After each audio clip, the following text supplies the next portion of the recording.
Olá, seja muito bem-vindo ao canal e no vídeo de hoje o assunto será o conjunto dos números racionais. Então já deixa seu gostei, se inscreve no canal se você não for inscrito e bora pro vídeo.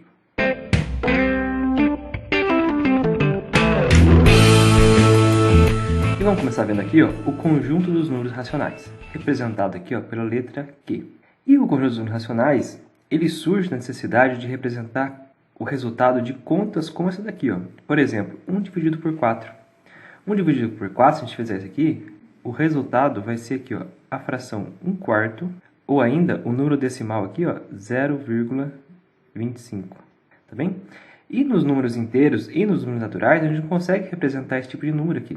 Por isso que foi necessário criar um novo conjunto aqui, chamado de conjunto dos números racionais. E nesse conjunto, o resultado da divisão 1 dividido por 4 é representado, então, pela fração 1/4 aqui, ou o número decimal 0,25, tá bem? E qual é, então, esse novo conjunto? Olha só, o conjunto dos números racionais, representado aqui pela letra Q, ele vai ser igual aqui a divisão entre dois números A e B, tal que o A ele pertence aos inteiros e o B ele também pertence aos inteiros. Só que como a gente viu na última aula, quando tem um asterisco aqui em cima, quer dizer que ele pertence aos inteiros menos o zero. Ou seja, o B ele não pode ser zero aqui, porque na divisão a gente não pode ter o zero aqui no denominador, né? Vamos ver agora alguns exemplos. E aqui, no exemplo 1, nós temos o seguinte, os números 3/7, 4/9 e menos 3/5 são racionais, porque cada um deles pode ser representado entre uma razão, entre uma divisão, entre dois números inteiros. Então, olha só, 3/7 é o 3 dividido por 7. 3 é um número inteiro e 7 é um número inteiro. 4/9, divisão entre dois números inteiros, 4 e 9. Menos 3/5, divisão entre dois números inteiros, 3, menos 3 e o 5. Tá bem? Então, todos eles aqui, respeitando essa formulazinha aqui. Com A pertencendo aos inteiros e B pertencendo aos inteiros menos o zero. Vamos ver outro exemplo agora de número racional. O número decimal aqui, 0,5, também é um número racional. Mas como assim? O número racional não é um número que a gente consegue representar na forma de uma fração? Bom, nós conseguimos estar representando aqui o 0,5 na forma de uma fração. Porque, olha só, 0,5 não é a mesma coisa que 5 dividido por 10? Pega o 5 dividido por 10, dá 0,5. Uma outra fração que representa o 0,5 é 1 dividido por 2. Outra fração que representa o 0,5, 2 dividido por 4. Pega o 2 dividido por 4, dá o 0,5. 3/6 também dá 0,5. E tem aqui uma infinidade de razões, de frações, que dão esse mesmo valor. Então, por isso, como a gente consegue pegar o 0,5 e está transformando ele aqui numa fração, então a gente diz que o 0,5 também é um número racional, tá bem? A gente consegue estar colocando ele aqui, nesse formatinho aqui, na divisão entre dois números inteiros, beleza? Além disso, olha só, outro número decimal é o 3, o menos 5 e o 0. Mas peraí, o 3, o menos 5 e o 0 não tem que ser na forma de uma fração? Bom, olha só. Eles são números racionais porque a gente pode representar tanto o 3, o menos 5 e o 0 na forma de fração, na forma de uma razão. Olha só. O 3, a gente pode representar ele como sendo 3 sobre 1, não é? 3 dividido por 1 é o próprio 3. Então, a gente pode representar ele de uma fração dessa forma. A gente também pode representar o 3 aqui como sendo 6 dividido por 2, não é? 6 dividido por 2 dá 3. Então, a gente pode representar ele na forma dessa fração. Outra fração é 9 dividido por 3, que também dá 3.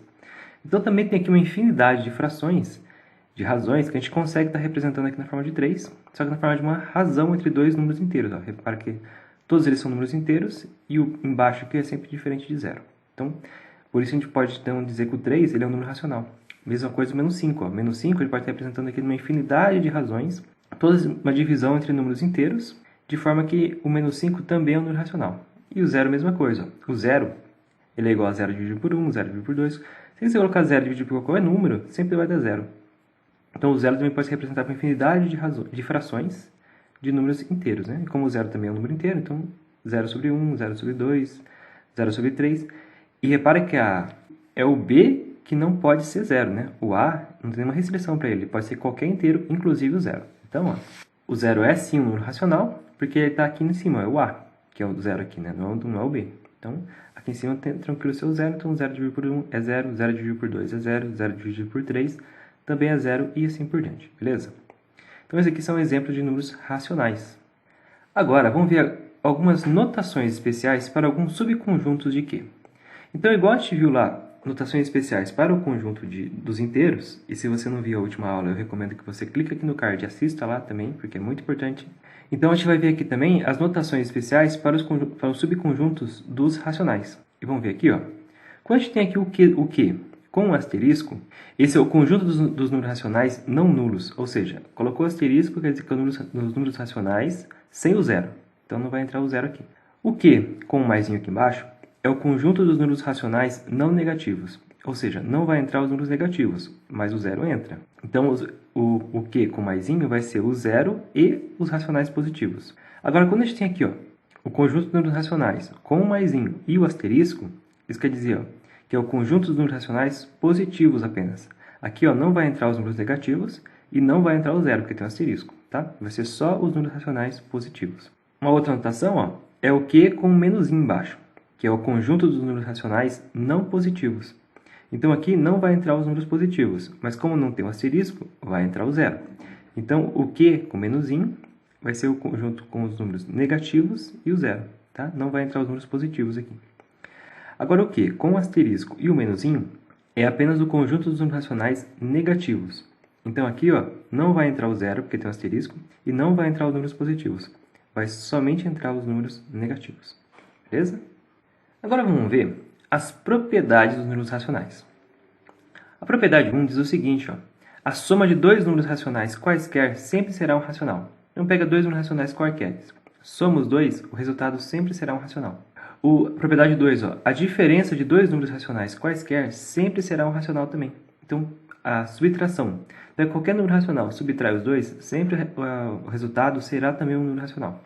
Propriedade 3, ó, nos diz que o produto de dois números racionais quaisquer sempre será um número racional, ou seja, a multiplicação de dois números racionais sempre vai dar um número racional.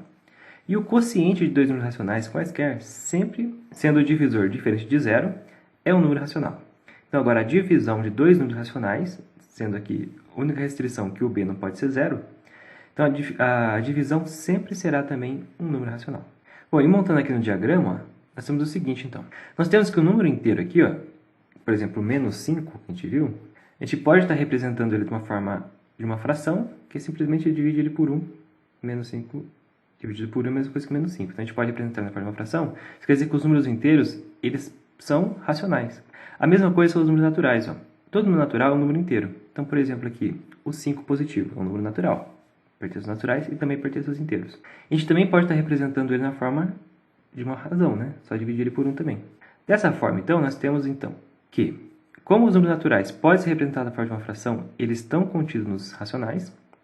E como os inteiros também podem ser representados na forma de uma fração, eles também são contidos nos racionais, né? Então, os naturais, a gente viu na última aula, que eles estão contidos nos inteiros. E aí, os naturais e os inteiros estão contidos nos racionais. Então, os racionais, eles são um conjunto maior, onde nós temos os naturais e os inteiros dentro dele. E aí, o que acrescenta nos racionais são esses números com vírgula, né? Os números decimais. Beleza, então? Pessoal, outra ideia que nós temos aqui no conjunto dos números racionais é a representação decimal finita e a representação decimal infinita. Então, a representação decimal vai ser esses números aqui, ó, com vírgula, tá? Onde nós temos aqui a parte decimal dele. Então, por exemplo, aqui, ó, o número 7/2, ele admite uma representação decimal finita, ó, porque, olha só, pega o 7 aqui, ó, e divide por 2, né? 7 dividido por 2, isso aqui o resultado dá 3,5. Então, aqui o que vem depois da vírgula aqui, ó, é a parte decimal do número. E a gente consegue finalizar ele aqui, ó, o resultado é só 3,5, não tem mais números, né? Então, a gente tem um número finito aqui de casas decimais. No caso aqui é só uma casa decimal. Então, por isso a gente diz que isso aqui é uma representação decimal, ó, finita, ela tem um fim, tá bem? Agora, olha o número 52 dividido por 9. Ele não admite uma representação decimal finita. Porque se pega o 52 dividido por 9, isso aqui vai dar 5,777777777. E isso aqui continua indefinidamente, tá? Não tem fim para isso daqui. Então, a gente não consegue, igual a gente tem aqui, ó, ter um número de casas decimais aqui depois da vírgula finita, terminar o número aqui, ter um número exato, vamos dizer assim. Aqui não, a gente não consegue, esses 7 aqui eles nunca vão parar, tá bem? A gente consegue ter apenas uma aproximação do número aqui. Então, nesse caso aqui, nós dizemos que esse número aqui, ele não admite uma representação decimal finita, ou seja, os números decimais dele aqui, ó, não são finitos, ok?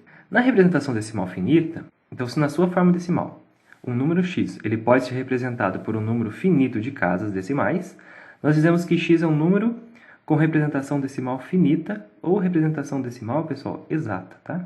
Também é uma forma de a gente estar falando. Então, olha só, exemplos aqui, ó. O 3 é um número com representação decimal finita, pois ele pode ser representado por um número finito de casas decimais. Então, casa decimal não é o que vem depois da vírgula? Então, pega o 3 aqui, ó, que ele é um número também inteiro, né? Então, pega o 3 aqui, ó, coloca uma vírgula e um zero. Vocês concordam que 3,0 é a mesma coisa que 3? Não muda o valor dele, né? A gente só coloca uma casa decimal aqui e transforma ele também no número decimal. E a gente pode estar tranquilamente representando o 3 da forma aqui, ó, 3,0, com um número finito de casas decimais aqui depois da vírgula, né? No caso aqui só uma, que é o zero.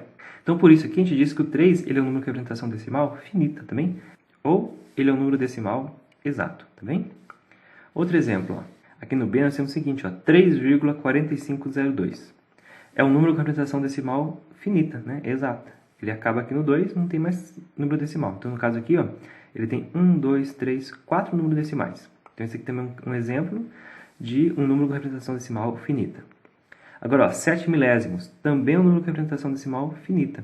Pois, ó, pega o 7 e divide pelo 1000 aqui, ó. Se a gente fizer essa conta aqui, ó, 7 dividido por 1000, isso aqui vai dar um número decimal 0,007, né? Então, também tem 1, 2, 3 números decimais. Então, ele também tem uma representação decimal finita, exata, beleza? Agora, ó, um número com representação decimal infinita, ele vai ser o seguinte. Então, se na sua forma decimal, um número y, ele só pode ser representado por um número infinito de casas decimais, nós dizemos que o y ele vai ser uma dízima. Então, vamos ver exemplos, ó. Então, olha só. Se, a partir de certa casa à direita, houver apenas a repetição de uma mesma sequência finita de algarismo, então nós chamamos o y de dízima periódica, tá bem?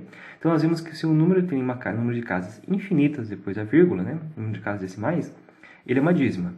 Só que se essas casas aqui, elas tiver depois de um certo número aqui à direita, houver uma repetição da mesma sequência finita de algarismos, então nós dizemos que isso aqui é uma dízima periódica. Ó, vamos ver um exemplo aqui, ó. Esse aqui é um exemplo de dízima periódica. Por exemplo, 5,666666666, isso aqui continua indefinidamente. Então, é um número aqui com representação decimal infinita. A gente não consegue chegar num fim aqui para esse 6. Só que o 6 repete, tá vendo? Então, esse aqui, ó, é o que a gente chama de dízima periódica. É dízima porque é um número de casas infinita depois da vírgula. E é periódica porque ele se repete. Então, outro exemplo aqui, ó, 3,4. E aí, depois do 4, ó, começa a repetir só 2. Então, às vezes acontece isso, ele não vem repetindo aqui até um certo número, só que depois de um número ele começa a repetir sempre o mesmo número. Aí ele também é uma dízima periódica, também. Então, aqui o 3,4222 também é um número infinito de casas decimais aqui, só que repete, então é uma dízima periódica. Outro exemplo, 3,24 e continua indefinidamente. Então, o 24 aqui, ó, ele está se repetindo sempre. Então, isso aqui também é uma dízima periódica, beleza? Então, dízima periódica é esse aqui que tem depois nos números decimais aqui, tem um número sempre que está se repetindo, ok? Só que também aqui, ó, se de qualquer casa decimal para a direita não houver apenas a repetição de uma mesma sequência finita de algarismo, então o y é chamado de dízima não periódica. Então, vamos ver o exemplo aqui também. Então, aqui nós temos, ó, exemplo de dízima não periódica. Então, um exemplo é, por exemplo, o número 4,0, 1, 2, 3, 4, 5, 6, 7, 8, 9, 10... Aí aqui até repete um, ó, começa a repetir 1, você acha que vai começar a repetir 1, mas depois ele volta no 2, 1, 3, então ele não tem uma sequência que está sempre se repetindo, tá bem? Então quebrou a sequência de repetição aqui, começou de novo outros números, não é uma dízima periódica. A dízima periódica ela começa uma sequência de números e não acaba mais, ela vai continuar aquela sequência para sempre. Então se acontecer isso aqui, ó, então isso aqui não é uma dízima periódica, beleza? E aqui nós temos uma nota muito importante, pessoal. Os números racionais são todos números com representação decimal finita, ou seja, exata. Então, ou ele vai ser uma representação decimal exata, e todas as dízimas periódicas. Então, as dízimas periódicas que nós vimos aqui, ó, também são números racionais. Só que as dízimas não periódicas não são racionais, beleza? Então, ou o número racional ele vai ter uma representação decimal exata, ele vai ter um número finito de casas decimais, ou ele vai ter um número infinito de casas decimais, só que ele vai ser uma dízima periódica, tá? Esses casos de dízima não periódica aqui, eles não são números racionais. Beleza então, pessoal? Mas então é isso, pessoal. A nossa aula terminou aqui. E eu espero que vocês tenham entendido bem o que são os números racionais. E deixa aqui nos comentários o que você achou dessa aula. Até a próxima aula. Fui!